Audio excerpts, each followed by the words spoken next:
MegaBat and Fancy Cat, Chapter 8, Lost Cat. If you remember in the last chapter, they put the stink potion all over poor Priscilla and she ran out the door. So we're going to find out what happens next with Priscilla being lost. MegaBat could hardly believe how easy it had been. Why hadn't he thought of chasing the cat out through the open door sooner? It would have saved a lot of trouble, not to mention mess. While Daniel's parents went to look for Priscilla, Daniel stayed behind with MegaBat. Daniel sniffed as he walked into the kitchen. Oh! He picked up the bowl of stink potion and made a face. Didn't I tell you to stay out of trouble? What were you doing in here? MegaBat stalled back. Making yours a most odorous snack. Daniel dropped the empty bottle of fish sauce into the trash. It's odorous, all right. And it's all over the place. Help me clean this up. Daniel tossed MegaBat a soaped-up sponge. The bat slid back and forth across the countertop on it, as if it were a skateboard. But Daniel wasn't having any fun. He kept walking over to stare out the back door. They should have found her by now, he said with a sigh. I mean, how far could she have gone? But many more minutes passed. The kitchen mess had long since been cleaned, and darkness had fallen when the front door finally opened. Daniel put MegaBat in his pocket and ran to find out what had happened. There was an icy blast of air as Daniel's parents closed the front door and kicked off their boots. MegaBat peered out of the buttonhole. They were not carrying the cat. Sorry, bud, Daniel's father said. We searched the whole neighborhood. She's probably holed up somewhere warm, under someone's back deck, maybe, his mother added, rubbing her hands together to warm them. I'm sure she'll be back first thing in the morning. After that, Daniel's father made noodles, and Daniel's mother set the table. They even had fruit cobbler for dessert, but MegaBat was the only one who seemed to enjoy it. The wind howled around the shed all night. The next morning, MegaBat, who'd been huddled under Bird Girl's wing for warmth, was awoken by the sound of footsteps crunching through the ice. He flew over to the little shed window and scraped at a patch of frost. Bird Girl joined him, and they both peered out. There was Daniel, pacing back and forth. His breath was making little clouds in the air. He was clutching a bag of cat treats in his mittens. With one wingtip, Bird Girl drew a heart shape on the frosted glass and then added a jagged line down the middle. She looked at MegaBat imploringly. Remember, we did that word imploring. It's like she's begging. Let me see. Do your best imploring look. What do you think she's imploring MegaBat to do? Oh, don't being silly, MegaBat said, rubbing out the broken heart. Daniel will be forgetting that troubled cat soon. But MegaBat grew worried when that day at lunch, Daniel's mother announced that they were having a party the next night. And Daniel still didn't smile. Talia just got home from her grandparents' house. She and her parents are going to celebrate New Year's Eve with us, Daniel's mother explained. Won't that be fun? We'll have pizza. You can even stay up until midnight. As soon as she left to do the laundry, MegaBat flew into one of the honky noisemakers she'd brought up from the basement.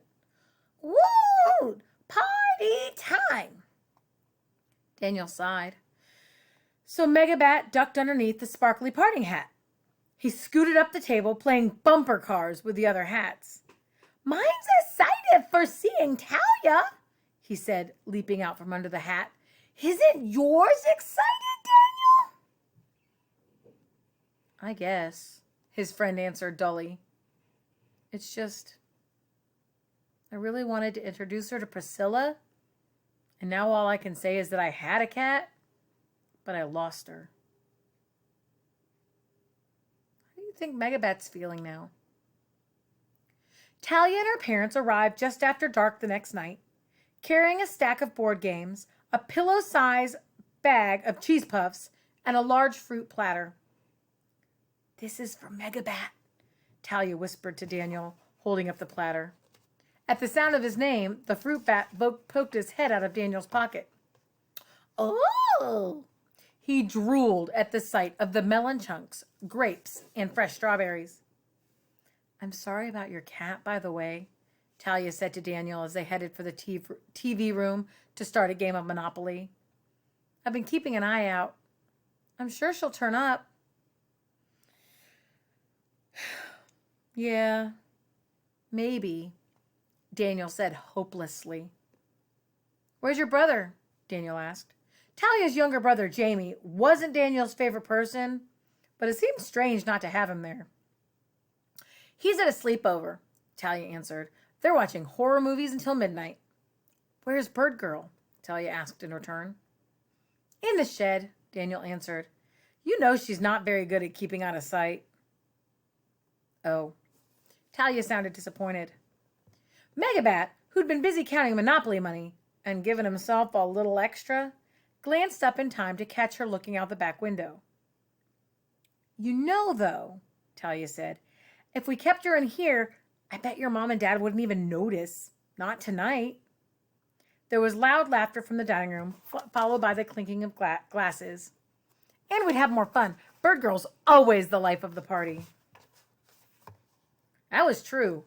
MegaBat had never met a pigeon who played pin the tail on the donkey better. "I don't know."